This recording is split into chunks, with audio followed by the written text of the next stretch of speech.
Seja bem-vindo à Primeira Igreja Batista do Pará. Seu vídeo já vai começar. Mas antes, não esqueça de se inscrever, dar o like e ativar as notificações. Boa noite, irmãos. A graça e a paz de nosso Senhor Jesus.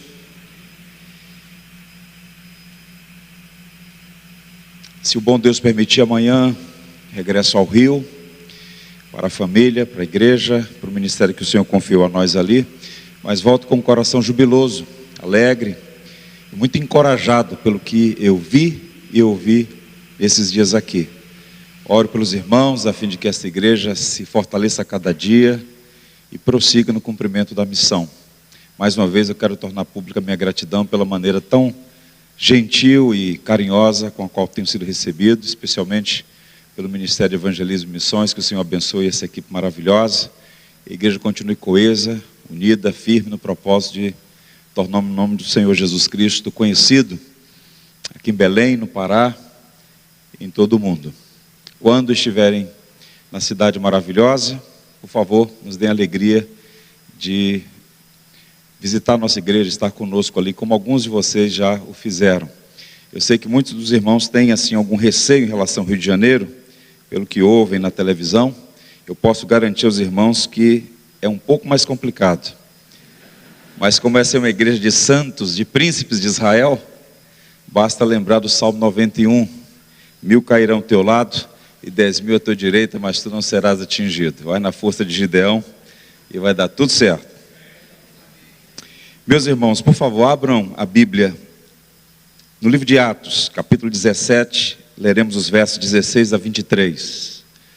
Orando hoje à tarde, eu decidi, e peço aqui a compreensão dos pastores, para trazer uma reflexão à luz de um dos momentos mais preciosos no ministério do apóstolo Paulo, quando ele pregou na capital intelectual do mundo antigo. Vamos ouvir a palavra de Deus em Atos capítulo 17, a partir do verso 16. À luz dessa passagem, vamos pensar no tema: o perfil do missionário cristão. Diz assim a viva e eficaz palavra de Deus. Enquanto Paulo os esperava em Atenas, o seu espírito se revoltava em face da idolatria dominante na cidade. Por isso dissertava na sinagoga entre os judeus e os gentios piedosos. Também na praça, todos os dias, entre os que se encontravam ali. E alguns dos filósofos epicureus e estoicos contendiam com ele, havendo quem perguntasse: que quer dizer esse tagarela? E outros: parece pregador de estranhos deuses, pois pregava a Jesus e a ressurreição. Então, tomando-o consigo, o levaram ao Areópago, dizendo: poderemos saber que nova doutrina é essa que ensinas? Posto que nos trazes aos ouvidos coisas estranhas, queremos saber o que vem a ser isso. Pois todos os de Atenas e os estrangeiros residentes de outra coisa não cuidavam, senão dizer ou ouvir as últimas novidades. Então Paulo, levantando-se no meio do Areópago, disse: senhores atenienses, em tudo vos vejo acentuadamente religiosos. Porque passando e observando os objetos de vosso culto, encontrei também um altar, no qual está escrito: ao Deus desconhecido. Pois esse que adorais sem conhecer é precisamente aquele que vos anuncio. Que o Senhor nos abençoe. Thomas Jefferson Bowen foi o primeiro batista a servir como missionário no Brasil. Ele serviu por um período de tempo na Nigéria, em meados do século XIX, fez uma obra notável naquele país, curiosamente uma das nações com maior número de batistas no mundo, sendo uma das principais universidades daquele país batizado com o seu nome. Ele produziu uma gramática e um dicionário na língua Yorubá, fundou a universidade, mas por motivos de saúde ele teve que regressar aos Estados Unidos. Mas ele era um missionário, seu coração ardia por proclamar o Evangelho. E ouvindo falar do Brasil, decidiu se apresentar à junta missionária dos Batistas do Sul e se dispôs. E veio ele e sua esposa, Lorena Davis, e sua pequena filha. Eles chegaram ao Brasil no dia 21 de maio de 1860. 5 dias depois, ele estava na manchete do principal jornal do Rio de Janeiro, porque foi censurado pela Igreja Romana, censurado pelas elites da cidade, porque estava no porto conversando com os negros, tendo em vista que ele dominava o idioma de muitos deles que foram transportados da costa africana para cá. O fato objetivo é que ele enfrentou muita oposição e sequer conseguiu alugar uma casa. Por 9 meses, Thomas Jefferson Bowen morou na Floresta da Tijuca. Adoecido, ele e sua esposa, sua filhinha, voltaram aos Estados Unidos. Ele disse algumas coisas notáveis. Uma delas: há um alto custo, muitas vezes oculto, em levar o Evangelho aos lugares difíceis. Ele ficou apenas 9 meses aqui, regressando no dia 9 de fevereiro de 1861. Há uma frase dele que eu quero destacar também, icônica, usada inclusive pela doutora Beth Antunes, num clássico chamado Restolho Seco. Centelha em Restolho Seco. Meus fracos esforços entre os milhões de pagãos parecem como gota d'água na areia do deserto. Posso, Senhor, convertê-los em uma centelha em restolho seco. Vejam como Deus faz. Ele voltou um tanto quanto frustrado. 9 meses, nenhum fruto aparente. Mas muitos imigrantes do sul vieram para o Brasil, se estabeleceram no interior de São Paulo, formaram uma colônia, organizaram uma igreja no dia 10 de setembro de 1871, e o pastor daqueles colonos americanos batistas chamava-se Richard Radcliffe, que foi convertido sob o ministério de Bowen nos Estados Unidos. E foi esse homem, um pastor americano, que numa assembleia daquela igreja, fundada em Santa Bárbara do Oeste, enviou muitas cartas apelando à junta que enviasse missionários para o Brasil, que não desistissem do Brasil. E depois de 2 décadas, eles voltaram os olhares para o Brasil novamente, enviando Begbie, no ano seguinte Taylor, e uma pleiade de gigantes batistas que vieram. E todos esses homens e mulheres que vieram servir o nosso país, a quem somos devedores, tinham algo em comum. Eram genuínos missionários. Eles tinham um perfil, marcas distintivas, qualificações, que curiosamente podem ser também observadas no maior de todos eles. O apóstolo Paulo, grande bandeirante do Evangelho, o maior plantador de igrejas da história do cristianismo. Em Atos 17, nós encontramos aqui 3 verdades extraordinárias sobre o ministério cristão, sobre a atividade missionária. São elas: o que Paulo viu, o que Paulo sentiu, o que Paulo fez.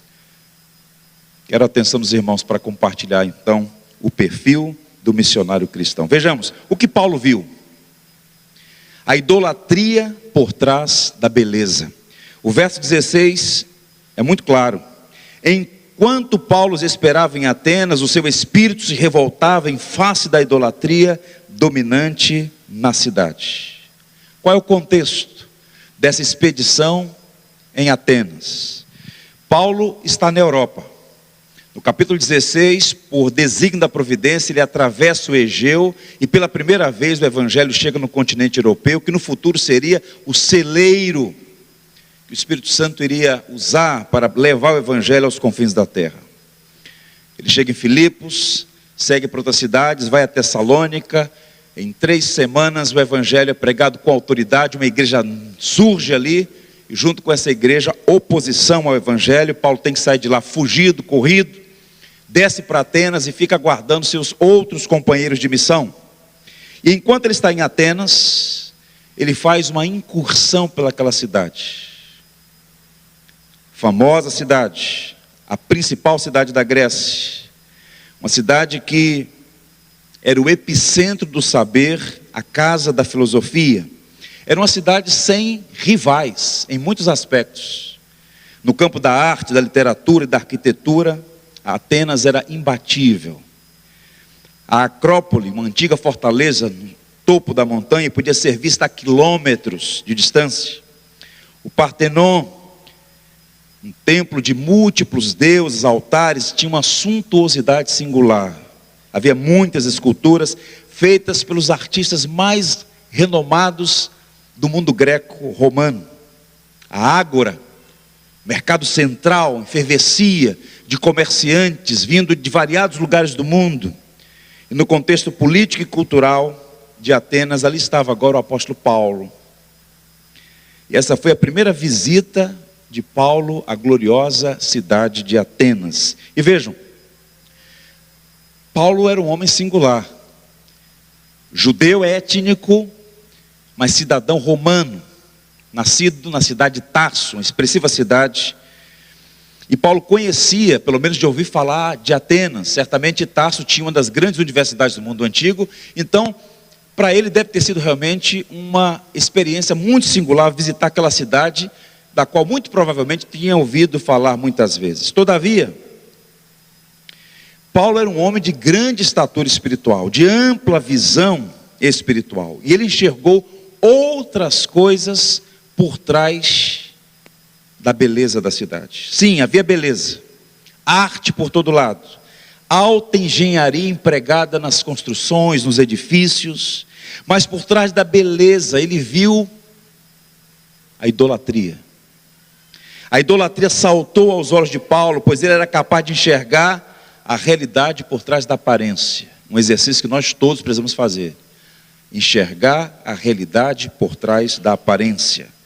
Heward Marshall, um biblicista do Novo Testamento, diz que Lucas, de forma deliberada, empregou uma palavra usada apenas aqui em toda a Bíblia: kateídolos. Curiosamente, essa palavra significa incontável número de ídolos. Paulo viu uma floresta de imagens, uma floresta de ídolos. Havia culto a Vênus, Baco, Netuno, Diana, Apolo. Todos os deuses do Olimpo eram cultuados em Atenas. A cidade era uma espécie de amálgama, superstição idólatra e filosofia esclarecida. Eram capazes de profundas reflexões sobre tempo, eternidade, vida, mas ao mesmo tempo eram homens curvados, diante de altares vazios, tateando nas trevas, não discernindo a verdade. A despeito de sua distinção por ser um centro de saber, de arte, a cidade superava todas as outras na cegueira espiritual. Isso acontece todo dia. De vez em quando eu estou no metrô, olho ao lado, tem alguém de terno e gravata, aparentemente distinta, lendo o jornal e verificando o horóscopo. Meu Deus, que contradição. Pessoas capazes de equações matemáticas profundas, de reflexões profundas, entregando-se ao misticismo, ao paganismo, aos ídolos vazios construídos pela mente corrompida. Lembro de uma experiência que eu tive em Israel, na Igreja da Natividade, enquanto aguardávamos para fazer uma fotografia em um sítio arqueológico. Uma senhora na fila, quando soube que era pastor, começamos a conversar, e ela era professora de grego numa grande universidade aqui do Brasil, e por algum motivo entramos no assunto da Trindade. Ela disse: não posso crer na Trindade, me parece uma construção filosófica sem fundamentação. Mas lá pelas tantas, eu a encontrei novamente em outro momento lá no Jordão, e ela disse que ia tomar um banho para purificar das más energias. Então vejam, que contradição, que contradição. Assim Paulo encontrou uma cidade que se ufanava do saber, mas estava prostrada diante de imagens construídas pelas mãos dos homens. Não eram apenas imagens feitas de qualquer material. Boa parte daquelas imagens eram verdadeiras obras de arte, feitas pelos melhores artistas da época, com mais refinado material, como ouro, marfim e mármore. O que Paulo viu e o impressionou não foi a arte, mas o emaranhado do paganismo sufocado naquela floresta de imagens. Hoje nós ficamos impressionados quando vamos ao museu, quando vemos as esculturas da arte greco-romana, as belas obras de arte. Mas naquele tempo, essas artes todas estavam diretamente ligadas a cultos pagãos. E Paulo, escrevendo aos Coríntios, naquele mesmo contexto, ele diz assim: portanto, meus amados, fugi da idolatria. Falo como a criteriosos, julgai vós mesmos o que digo. Que digo, pois? Que o sacrificado ao ídolo é alguma coisa? Ou que o próprio ídolo tem algum valor? Antes digo que as coisas que eles sacrificam é a demônios que sacrificam e não a Deus, e não quero que vos torneis associados aos demônios. Paulo percebeu que não era simplesmente uma obra de arte, havia por trás da beleza, da aparente beleza, culto aos ídolos. Mesmo em um mundo como o nosso, existe muita beleza que exerce fascínio e encanto. E para discernir a realidade por trás da aparência, são necessárias as lentes do Evangelho. Você precisa colocar as lentes do Evangelho. Deixa eu dar um exemplo aqui do nosso contexto cultural brasileiro. Veja um carnaval. Criatividade a serviço do coração caído, a serviço da carne. No carnaval, a arte criativa nas fantasias, nas coreografias, nos enredos. Mas o que é que está no centro daquele espetáculo? O culto a si mesmo. O homem é colocado no centro, Deus é ignorado, desprezado e até blasfemado. De modo que quando o cristão coloca as lentes do Evangelho, ele enxerga algo que o pagão não enxerga. E nós precisamos ter visão do alto para enxergar a realidade desse país. O Brasil é um país curvado diante de múltiplos altares. Precisamos olhar para o Brasil, repito, com as lentes do Evangelho. Há muitos ídolos no nosso país, mas a palavra de Deus é muito clara ao dizer: eu sou o Senhor e não há outro, fora de mim não há Deus. Devemos manter uma posição, primeiro, de lutar pela liberdade de expressão, pela liberdade de consciência, pelo direito do cidadão de expressar a sua fé, e ao mesmo tempo, e de igual modo, o direito de professar as nossas convicções e afirmar com gentileza, com delicadeza, mas com segurança e firmeza, que só há um único Deus vivo e verdadeiro. Não há outro Salvador senão o Senhor Jesus Cristo. Eu sou o caminho, a verdade e a vida, ninguém vem ao Pai senão por mim. Existe singularidade no Evangelho, existe exclusividade no Evangelho. Por que isso é importante dizer? Porque há uma falsa bandeira de tolerância sendo erguida, que a tudo permite, menos o cristão expressar sua fé. E a nossa fé singular afirma: só o Senhor Jesus salva. Por uma razão fundamental: só Ele é plenamente Deus e plenamente divino. Só Ele pagou pelos nossos pecados naquela cruz. Somente Ele ressurgiu dos mortos ao terceiro dia. Somente Ele reina. E haverá um dia, uma hora e um momento em que Ele virá sobre a nuvem dos céus. Todo olho verá e todo joelho se dobrará e toda língua confessará que Jesus Cristo é o Senhor, para a glória de Deus Pai. Portanto, meu irmão, abra os seus olhos. Peça a Deus: Senhor, dá-me tua visão. Eu quero ver com as lentes do Evangelho. E peça a Deus que você nunca seja encontrado, em nenhum momento, em nenhum centímetro, concordando, apoiando, subscrevendo, endossando a idolatria desse país. O principal problema do Brasil não é político, não é social, nem econômico. Esses problemas são reais e existentes. O principal problema do Brasil é de natureza moral e espiritual. Nenhum país é forte se dá as costas para o Deus vivo e verdadeiro. E é por isso que nós precisamos, como arautos do Evangelho, anunciar a todos: arrependei-vos e crede no Evangelho. Anunciar o Evangelho como uma única esperança. O verdadeiro Evangelho não promete vida fácil, uma vida indolor. O verdadeiro Evangelho nos sintoniza com a fonte última da vida, da beleza, do que é bom e do que é belo, do próprio Deus, sem o qual nós não podemos nos mover em nenhuma direção. Que o Senhor nos dê visão do alto. O que Paulo sentiu Ele viu a idolatria por trás da beleza. Agora é o seguinte, vejam, o que Paulo sentiu? A justa indignação diante da idolatria. Ainda no verso 16 é dito assim: enquanto Paulo esperava em Atenas, o seu espírito se revoltava. Outra palavra técnica que Lucas usa aqui, significa literalmente que ele estava irritado, irado, indignado, sentiu-se provocado. Vejam, a sua indignação nasceu do que ele viu. Uma cidade inteira ignorando o Deus vivo verdadeiro e prostrando-se diante de múltiplos altares falsos, servindo a ídolos fabricados por eles mesmos. Então a revolta de Paulo aqui não é desequilíbrio, não é destempero, não é uma ira pecaminosa. Ele não saiu chutando as imagens, ele não saiu xingando as pessoas, ele não saiu de forma destemperada, quebrando as coisas e xingando aqueles idólatras. Mas no seu coração, ele ficou profundamente indignado. Por quê?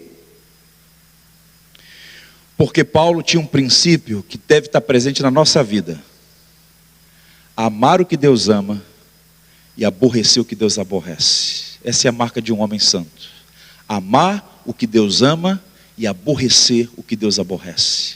Paulo amava a igreja, porque Deus ama a igreja. Paulo amava as pessoas, porque Deus ama as pessoas. Mas Paulo ficou indignado diante da idolatria, porque Deus manifesta a sua ira do alto dos céus contra toda injustiça e impiedade dos homens. A Bíblia fala com muita clareza que o Senhor reage à idolatria dos homens. O que é idolatria? É insensatez, são os efeitos noéticos da queda, como diz Santo Agostinho. O pecado emburrece, obscurece. Como pode o homem supor que todo este vasto universo é fruto do acaso, de forças cegas, de um destino impessoal, de uma energia? A beleza, a ordem, a equilíbrio, este mundo foi criado por Deus, por Ele e para Ele. E o homem, todos nós devemos a Deus e a Deus somente culto. Devemos a Ele toda a nossa vida. Tudo que temos, tudo que somos vem dEle. E qual a resposta que os filhos de Adão dão a Deus? Dão as costas, são rebeldes, refratários, ingratos, perversos. E o Senhor, de forma justa, manifesta a sua ira. E Paulo, de igual modo, amando o que Deus ama e aborrecendo o que Deus aborrece, ao ver tudo aquilo, ele ficou indignado. Duas lições a nós. Primeiro, a idolatria provoca ciúmes a Deus. Sou estranho, mas eu tenho dito, especialmente aos alunos lá no seminário, que nós precisamos fazer um exercício: redimir palavras e expressões teológicas. Sim, Deus tem ciúmes. Um tipo de ciúme que é legítimo está presente em Deus. Permita-me citar aqui o professor Dr. John Stott. Sentir ciúme de alguém que ameaça deixar-nos para trás em beleza, intelecto ou esporte é pecado. Porque não podemos monopolizar o talento nessas áreas. Mas se uma terceira pessoa penetra no casamento, o ciúme da pessoa lesada, que está sendo desprezada, é justo, pois o intruso não tem direito de estar ali. Isso vale em relação a Deus. Deus deve ser o amado de nossa alma, aquele que tem toda a nossa devoção. Nem as coisas mais perfeitas deste mundo, as coisas maravilhosas que a providência nos dá, podem tirar o lugar de Deus na nossa vida, de modo que Deus reage de forma justa. E aqueles homens todos, uma cidade inteira, deixando a Deus, estavam servindo aos ídolos. E Paulo ficou indignado, porque aquilo era uma afronta à santidade, à honra, à dignidade de Deus. Isaías o profeta diz: eu sou o Senhor, este é o meu nome e a minha glória, pois não a darei a outra, e nem a minha honra às imagens de escultura. E quando nós falamos de imagem de escultura, logo de imediato, é muito comum, sobretudo num país como o nosso, de matiz romanista, pensar nos múltiplos altares, nas imagens. Mas há muitos outros ídolos, irmãos, não tangíveis, não palpáveis, que estão presentes, e por vezes coisas legítimas. Sabe o que Jesus disse aos seus discípulos? Qualquer de vós que amar mais o pai, a mãe, os filhos, a casa, a profissão, os bens, do que a mim, não é digno de mim. Ele não tem prazer em nos privar de alegrias e felicidades, mas enquanto Ele não for amado de nossa alma, enquanto Ele não for o centro da nossa vida, enquanto a nossa existência não estiver centrada em Deus, nós vamos tatear, adubando a nossa vida com falsos referenciais de significação. É por isso que essa é a geração mais privilegiada e ao mesmo tempo a mais insatisfeita. O descontentamento, ouça isso aqui, isso é um princípio. O descontentamento é sinal de idolatria. Você é muito abençoado, muito. E se o seu coração está insatisfeito, é um sinal de alerta a ídolos seduzindo o seu coração, lhe prometendo o que não pode lhe dar. Deus é a fonte última de alegria. Por isso Paulo, encarcerado, podia dizer: eu aprendi a estar contente em toda e qualquer situação. Eu aprendi o que é passar necessidade, ter fartura. Eu sei o que é a humilhação e a honra. Eu posso todas as coisas naquele que me fortalece. Porque a alegria de Paulo era ultra circunstancial. Ele tinha uma paz que excedia todo entendimento, porque Paulo olhava para a eternidade. O que é o tempo à luz da eternidade? O que são as provações à luz da eternidade? O que é uma enfermidade à luz da eternidade? Nada. Por isso guarde seu coração dos ídolos e nunca imagine, não pense que ídolos são apenas aqueles forjados pelas mãos dos homens. Há muitos ídolos no coração e nós precisamos desinstalá-los para que o Senhor reine absoluto. Uma segunda verdade, ainda de caráter aplicativo: indignar-se diante do mal é um sinal de piedade. Paulo passeou por Atenas, mas não ficou indiferente. Ele viu o mal e ficou indignado. Havia sensibilidade, havia temor a Deus. Ele não podia ficar indiferente diante daquela idolatria, daquela afronta a Deus. Isso é muito sensível, meus irmãos, porque nós vivemos numa cultura em que parece que essa prática da justa indignação está sendo posta de lado. A gente vê o erro e deixa de lado. O brasileiro, por exemplo, está anestesiado. Nós estamos vendo a escalada da tirania, estamos anestesiados. Estamos vendo o triunfo do mal, estamos anestesiados. Um país com 60 mil homicídios por ano, vidas destruídas, famílias desgraçadas, viúvas, órfãos, um país tombado sobre os seus próprios pecados, e nós não podemos assistir isso como se fosse uma coisa comum. Temos que ficar indignados, e essa indignação deve gerar ação, e a ação mais acertada é anunciar o Evangelho, que é o poder de Deus, que pode transformar esse país. Tomar, ó Deus, desse cabos ao perverso, apartai-vos de mim, homem de sangue, orou o salmista, e assim deve ser a nossa oração também. Eu gosto muito de ler os hinos. Como eu sou abençoado com os hinos da nossa tradição. Há um hino, o 546 do Inário para o Culto Cristão. Dá-me tua visão, Senhor, olhos que possam ver almas perdidas sem amor, sem fé, sem graça e poder. Quantos vivem sem conhecer a tua compaixão, que eu mostre pelo meu proceder o teu amor e perdão. A minha vida consagro aqui, perante a tua cruz. Tudo que eu sou pertence a ti. Ó, vive em mim, meu Jesus. E o estribilho diz assim: abre os meus olhos, dá-me visão, Senhor, que eu possa aos outros demonstrar teu maravilhoso amor. Quantos creem nisso? Digam amém. Senhor, dá-nos essa visão.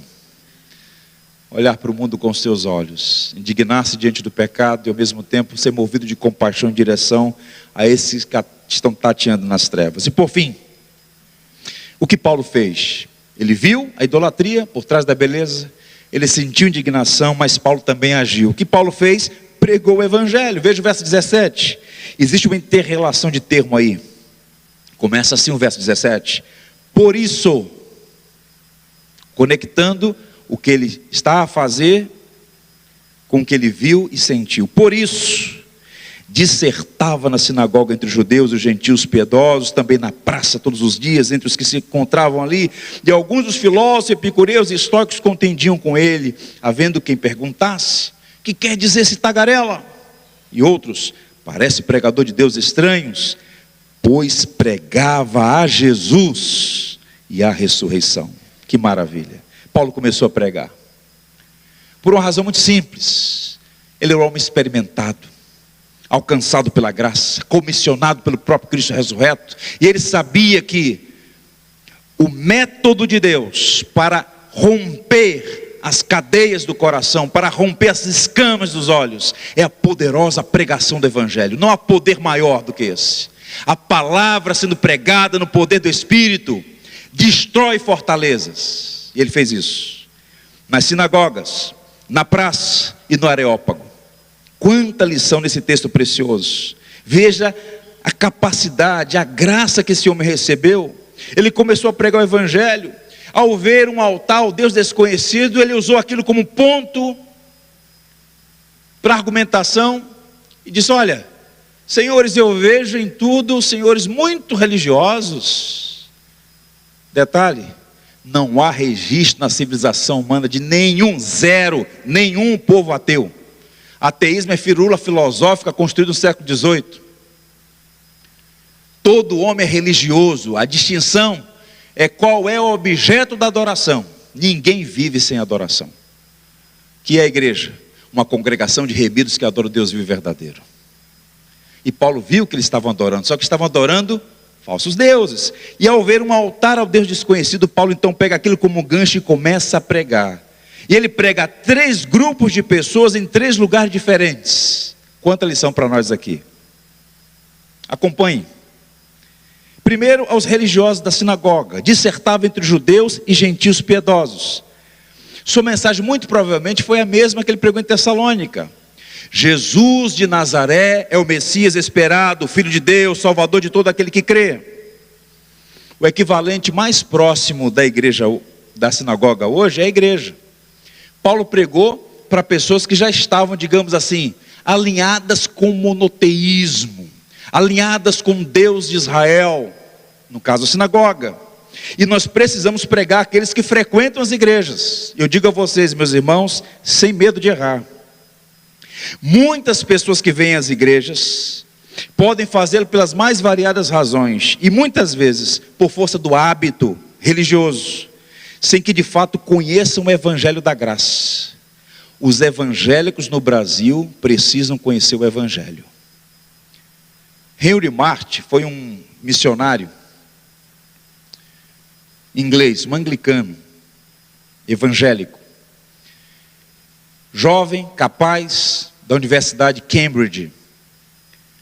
Se dispôs a atuar como missionário. Foi para a Pérsia, onde hoje fica o Irã. Por alguma razão o navio precisou parar em Salvador, aqui no Brasil, para fazer reparos e abastecimento antes de seguir viagem. E por 15 dias, como um bom inglês, ele fez anotações no seu diário sobre as impressões acerca de Salvador, acerca do Brasil. E entre as coisas que ele escreveu, há mais de 250 anos, ele disse assim: há no Brasil muitas cruzes, uma referência aos símbolos, nos hospitais, nos cemitérios. Há no Brasil muitas cruzes, mas os brasileiros não conhecem a mensagem da cruz. Meu Deus, ainda hoje, a maioria dos brasileiros não conhece a mensagem da cruz. Pergunte ao seu colega no trabalho, pergunte ao seu parente que professa a fé de Jesus, que é o Evangelho. Você vai ficar surpreso. A maioria das pessoas sugere que o Evangelho é um conselho, que o Evangelho é um método. Meus irmãos, Evangelho não é conselho, Evangelho não é método, Evangelho é uma notícia, a melhor notícia do mundo. Deus em Cristo salva o pecador. O Evangelho não é sobre o que você faz para ser salvo, o Evangelho é o que Deus já fez em Jesus Cristo. A salvação vem do Senhor. Ele já operou em nosso favor. Nós não obedecemos para ser amado, nós já somos amados, é por isso que a gente obedece. É diferente. Nada do que você fizer, nada, zero, pode aumentar ou diminuir o amor de Deus. É um amor constante, firme, desde a eternidade, obstinado amor por nós, pródigo amor por nós. Esse é o Evangelho, que nos constrange e que nos faz prostrar diante da cruz, dizer: Tu és o meu Senhor, Tu és o meu Salvador. Nada tem espaço mais precioso no meu coração do que o Senhor ressurreto. Que Ele de fato seja o amado de nossa alma. Ele pregou na sinagoga, Ele também pregou ao povo simples do mercado, dissertava também na praça, todos os dias, entre os que se encontravam ali. Paulo foi ao mercado, a ágora, o centro social da vida ateniense, a fim de pregar o Evangelho. E nós precisamos pregar nas igrejas, aos religiosos, mas também nas ruas, nas praças, pessoas comuns com as quais temos contato. Nós vivemos um processo no Ocidente de desconstrução dos valores civilizatórios, inclusive a moral judaico-cristã. Há um largo processo de secularização. Quem sabe um pouquinho da realidade da Europa Ocidental sabe o que eu estou a dizer. Países que foram, no passado recente, berço, celeiro da fé cristã. Passei uma temporada na Escócia, fiquei impressionado com o que eu vi. Inúmeras catedrais, não foi uma nem duas, mas dezenas, sucateadas, brechó, pizzaria, bar. Lindas catedrais, onde um dia o Evangelho foi pregado com autoridade, no poder do Espírito, tudo secularizado, e uma ressurgência do paganismo celta. França, Inglaterra, Holanda, os países todos sucateados, abandonaram a fé cristã. Que coisa triste.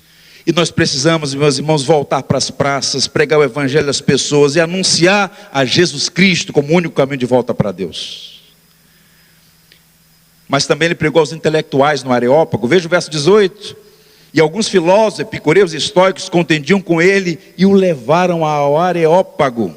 Ele foi debater com os filósofos de duas grandes escolas, epicureus e estoicos. E Paulo argumentou com eles sobre Jesus e a ressurreição. Certamente trataram outros assuntos, mas Paulo focou em Jesus e a ressurreição, e eles ficaram indignados. Sobre esse assunto ouviremos em outra oportunidade. Qual deve ser a nossa mensagem? Jesus e sua ressurreição. Em outras palavras, a igreja precisa ir ao encontro de pessoas e não apenas esperar por elas. Ide pregai não pode ser substituído pelo ide convidai. Com isso eu não digo que é errado convidar alguém a vir ao culto público para ouvir a pregação do Evangelho, mas a missão é anunciar o Evangelho nessas três esferas: nas sinagogas, nos mercados, nos areópagos, para que o nome do Senhor Jesus Cristo seja conhecido. E como é que eles reagiram? Como é que eles reagiram diante da pregação do maior teólogo do cristianismo, o grande pregador, o bandeirante do Evangelho? Um grupo disse: o que quer dizer esse tagarela? É uma expressão baixa, é uma expressão de desprezo, de humilhação.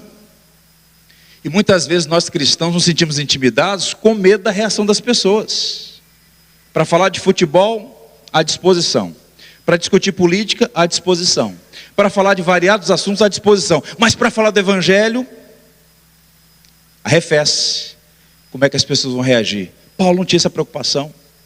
Ele anunciou o Evangelho. E esse foi ridicularizado. O que quer dizer esse tagarela? Era um xingamento, uma expressão usada para desprezar o interlocutor. Mas observe o que disse Pedro e João: não podemos deixar de falar de tudo quanto vimos e ouvimos.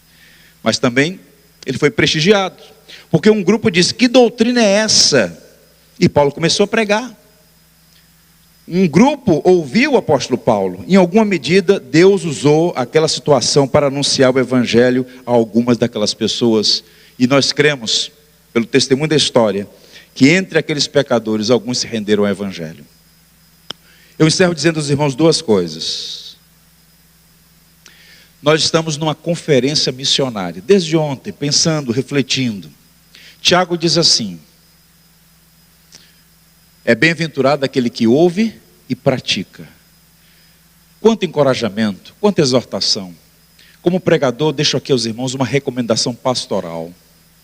O Senhor tem nos dado uma oportunidade singular, meios, recursos, uma igreja saudável, um púlpito forte, um magistério fundamentado nas escrituras, na confessionalidade bíblica, histórica. Os irmãos têm sido muito abençoados. Avancem, avancem, reúnam-se para orar, planejem, mobilizem-se, sejam arautos da graça. Belém precisa do Evangelho. Belém precisa ouvir falar do Deus que se fez homem na Belém, do outro lado do mundo. Essa igreja precisará, num curto espaço de tempo, de ampliar suas tendas para receber multidões, de gente sedenta do Evangelho, de gente sedenta de pastos verdes que possam nutrir a fé. Mas para isso é necessário que cada um aqui assuma essa missão de ser um missionário no perfil bíblico. Ver como Deus vê, visão espiritual. Sentir como Deus sente, indignação pelo pecado, mas ao mesmo tempo compaixão pelo pecador. E disposição para pregar o Evangelho. Nas praças, nas sinagogas, nos areópagos da vida, nas universidades. Paulo disse assim: eu sou devedor tanto a gregos como a bárbaros, tanto a sábios como a ignorantes. E assim, quanto está em mim, estou pronto para também vos anunciar o Evangelho. Essa deve ser a meta de todo cristão. Eu estou pronto para anunciar o Evangelho. Pode repetir comigo? Eu estou pronto para vos anunciar o Evangelho. Mais uma vez, eu estou pronto para vos anunciar o Evangelho. E que assim seja. Amém? Vamos orar. Curve a fronte, vamos falar com Deus. Ó Senhor, bendito seja o teu nome. Hoje e sempre, bendito seja o teu nome. Por tua palavra viva, eficaz, que vem ao nosso encontro e fala de forma tão singular ao nosso coração. Temos diante de nós um desafio maior do que nós mesmos, mas por tua graça, assistidos pelo teu Santo Espírito, podemos avançar. Por isso, tal como no apóstolo Paulo, dá a nós todos visão espiritual, o mesmo sentimento que houve no coração daquele obreiro, de indignar-se diante da idolatria e mover-se à pregação do Evangelho. Ó Senhor, abençoa esta igreja, que ela se fortaleça a cada dia no Evangelho e se estabeleça como uma fortaleza, uma embaixada do reino a anunciar Jesus Cristo crucificado e ressurreto. Abençoa os seus pastores, que as suas vestes sejam sempre alvas, que jamais lhes falte o óleo da tua unção, que eles sejam cercados de pessoas leais, amorosas, fraternas, misericordiosas, apoiadoras, para que esta igreja, rebanho e pastorado, avance, para que o teu nome seja glorificado nesta cidade, nesse estado e nesse país, para a tua glória, assim oramos, amém.